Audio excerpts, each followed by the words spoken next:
to another, how Allah subhanahu wa ta'ala bring you, make everything, all the reasoning for you for things to happen His way, because everything under the qadr of Allah subhanahu wa ta'ala, everything in Allah subhanahu wa ta'ala's hand. And subhanAllah, when Allah meant well for someone, this will happen. We see the story of Salman radiallahu anhu. So it shows here the true seeker, or the true seeker, Salman al-Farisi radiallahu anhu. Said Salman himself, the one who narrated this story. Salman radiallahu anhu, the one who narrated the story.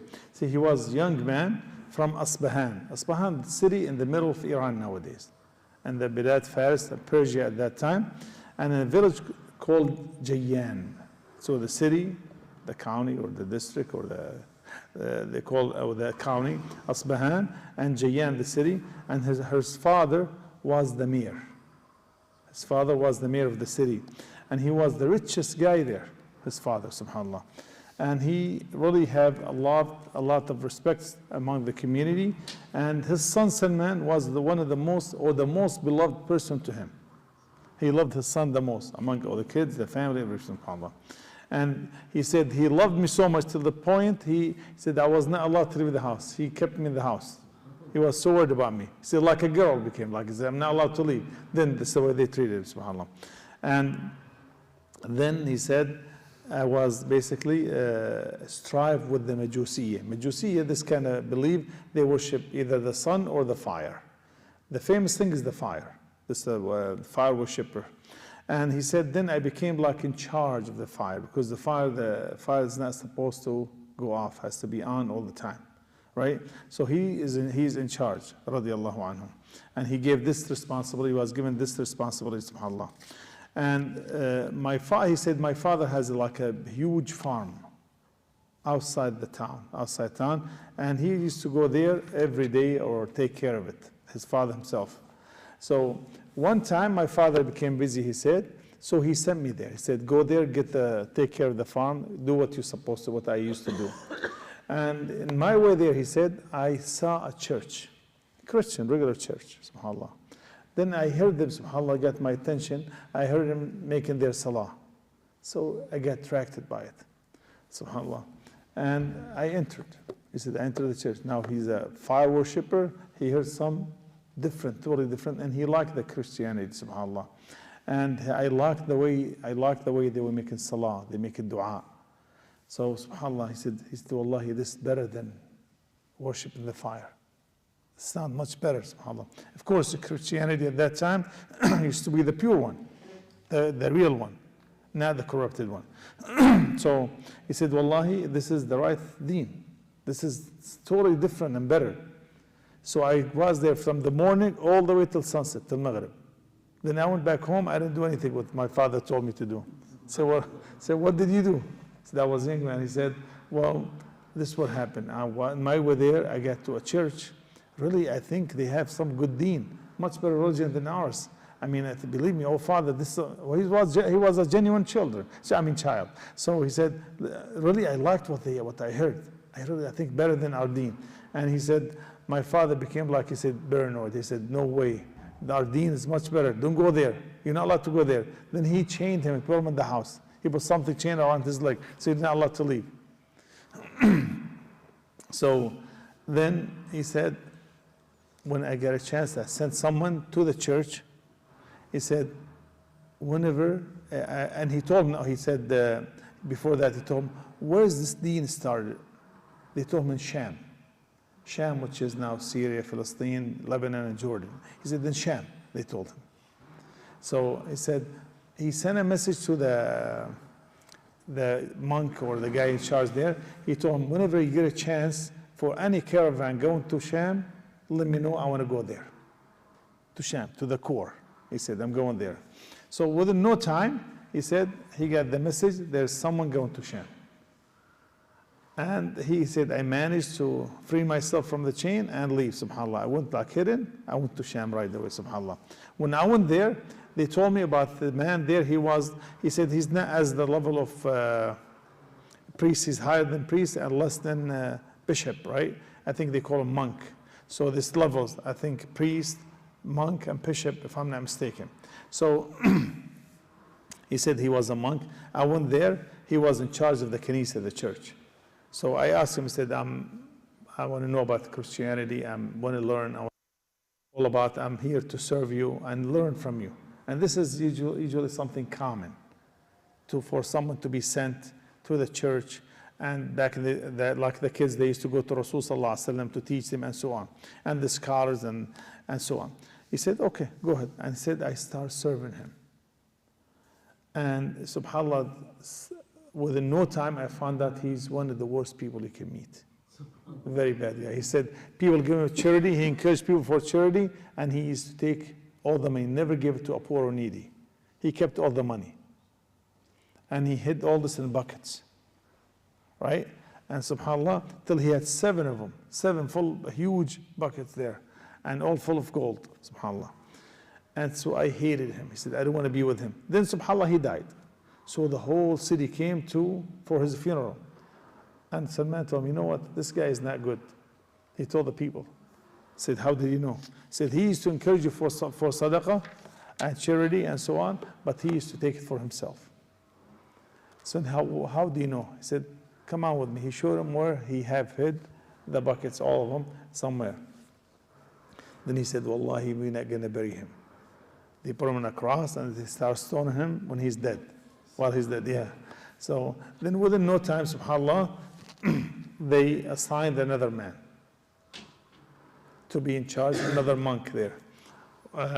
So when I told him, I'm here for this reason, I want to serve you, I want to learn about your deen. So he said, no problem. He found he was one of the best people you could meet. He has nothing to do with the dunya. All what he cares about the akhirah. He just into the akhirah, nothing to do with the dunya. Then subhanAllah, within no time again, he was an older guy. He was dying. He knew he's going to die. He said, advise me, what should I do? There's anyone else that I can go to? He said, yes. There's a man in Mosul. City called Mosul. Mosul city in Iraq. And the Iraq, which is in the Tiger River there. Very nice in the north side of Iraq nowadays. And he said, this one, he upon the straight path, and he did not change anything from the Bible or anything. This one you learn from him take from him the right information. Then subhanAllah, when he died, I went to Mosul and I was with this guy, and same thing, this guy was mashallah upon the straight path, and he is a good man and so on. So I found him everything I need from him. I learned a lot. Then same thing, he was an older guy about to die. Said, I mean, you see your situation, there's anyone I can learn from? He said, yes. He said, there's a man in the city called Nasibin. Nasibin, this city in Turkey nowadays, close to an area called Mardin. Mardin, famous. The people in the north part of Syria know about this. Mardin, right in the border of Syria, close to Iraq, but closer to Syria. The northeast Syria, but is in Turkey nowadays, subhanAllah. He said, there's a man there, and his name such and such. Go there and learn from him. He went there, mashallah, he was also a good man. I saw nothing but good from him. Then same thing, an older guy, about to die. Look at this here, from one to another. Non-stop, ongoing. This is the alim. When you will learn about them, when you want the truth, you don't just watch YouTube for 2 minutes, then you can become scholars. The sheikh said this, the scholar said this, I think we should do that. It's not about this, is non-stop. As Imam Ahmad, rahimahullah, when he was approaching death, he's dying. He heard something, he told his son, give me the pen. So I said, oh father, this age, 77 years old. He said, min al-mahbara ila al-maqbara. From learning all the way, they're going to learn, keep on learning, till I be in the cemetery, till I die. So non-stop. So subhanAllah, this is Salman. He said, anyone else beside the man of Nasibin? He said, yes, there is another man, subhanAllah. He said, where is he? He said, in Ammuriyah. Another good man in Ammuriyah. Ammuriyah, this has a famous battle led by Khalif al-Mu'tasim. Was a great victory for the Muslims. This famous city, all the Muslims, they read about the Islamic city, know about Ammuriyah. Ammuriyah nowadays close to Istanbul, Turkey, there in Turkey. And he said, there's a man, there's another monk there, you can learn from him, and he's a good man, and so on. SubhanAllah. And he learned from him as much as he could. Then again, this man gonna die. Not a stop, ongoing. He said, what should I do? He said, there is no one. Right now, look at this tahki. There is no one on the face of this planet upon the deen anymore. This is the last. They know each other, subhanAllah. There is no one upon the true Christianity. Done. But this is the time, or close for a prophet to come. Because they know this in the Bible. Allah said in the Quran, وَإِذْ قَالَ عِيسَى بْنُ مَرْيَمْ يَا بَنِي إِسْرَائِيلَ إِنِّي رَسُولُ اللَّهِ إِلَيْكُمْ مُصَدِّقًا لِمَا بَيْنَ يَدَيَّ مِنَ التَّوْرَاةِ وإيش وَمُبَشِّرًا بِرَسُولٍ يَأْتِي مِنْ بَعْدِهِ اسْمُهُ أَحْمَدُ. So the thing Isa alayhi salam, it was mentioned in the Bible. That's I'm Rasulullah, I believe the Torah, I confirm the Torah, and then also, but I'm telling you, there's a Rasul coming after me, his name is Ahmed, as one of the names of Rasul sallallahu alaihi wasallam is Ahmed. And he said, this is the time he will come out in the Arab land. The Arab land, only one land, the Arabian Peninsula. This is the Arabia, they call it. So this was known as the Arab land.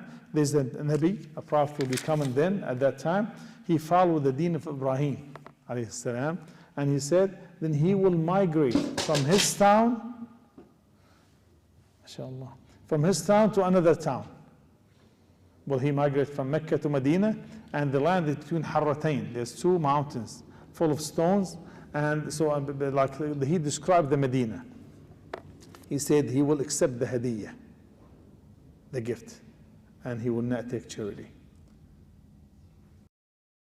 SubhanAllah, and he have the seal of the prophecy between the middle of his back, the top and the middle of his back. The seal of the prophecy.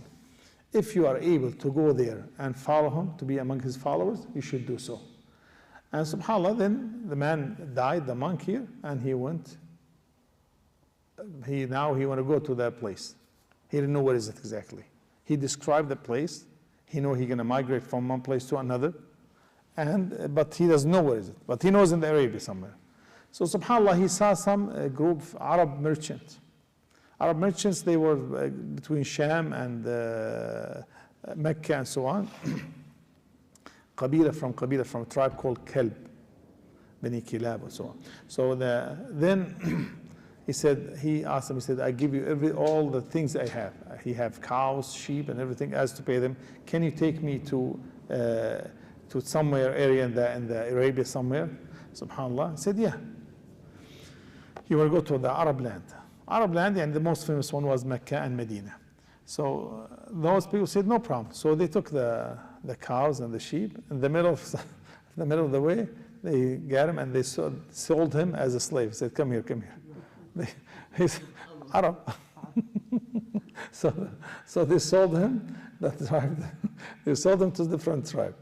They sold him to a Yahudi man. They sold him to a Jewish man. And then they took the money and went on and they left.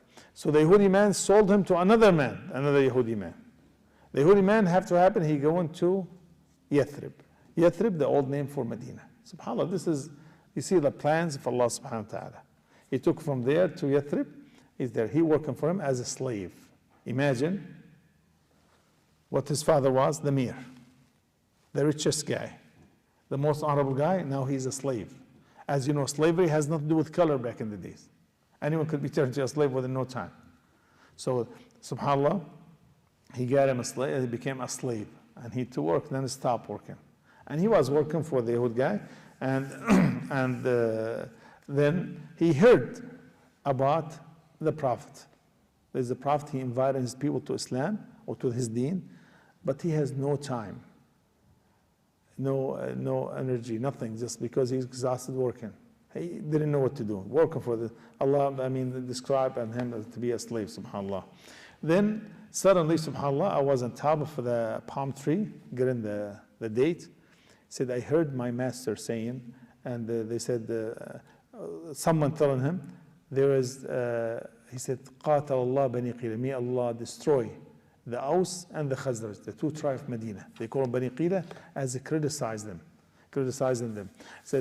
He said, they all meet at Quba. And there's a man came from Mecca, he claiming he's a prophet. They all going there to welcome him. SubhanAllah, he arrived around that time of Hijrah, the migration. Then he said, when I heard this, I started shaking. I couldn't stand. And SubhanAllah, I said, I was afraid they're going to fall down. Then I went down. Then he said, I told the master, can you repeat what you said, what the guy said? Because he heard, but he couldn't believe this is the truth. I mean, whoa, the trip came right to him and he came to the right land, subhanAllah. He said, my master, he said he gets so upset and he punched me in my face so bad, subhanAllah. Said, you have nothing to do with this, go back to work.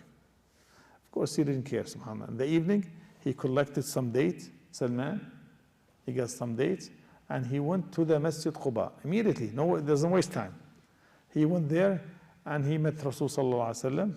Said, I heard you are a righteous man, and I have some dates for charity. Go ahead and guys, eat it. It's for you guys. I need, you guys travel and you have nothing with you. This I have something, I kept it for charity, take it. So Rasul sallallahu alaihi wasallam gave everyone his eat. He gave the Sahabah to eat, each one of them, and he did not eat out of it, because charity, sadaqah. And Salman, he was happy, he said, this is one. Because it's the first sign, because the man told him, the monk told him, he does not take charity and accept gift. So the next day, went back and he got some more days. Said, hey man, to Rasul sallallahu alaihi wasallam, he said, I saw yesterday, I gave you some charity, you didn't eat it. This is a gift release, it has nothing to do with sadaqah. So it's oh, no problem, start eating. Rasul sallallahu alaihi wasallam said, this is two signs, subhanAllah. Then one time he said, this is after the second, he said, I came to Rasul sallallahu alaihi wasallam, he was in al-Baqi', burying someone there. Anyone knows who was the first one buried in Medina? In Baqi'? We'll give you a minute before you go. Don't Google it. Shafa Muhammad. Huh? Uthman. First name Uthman. Uthman. So you get the second name.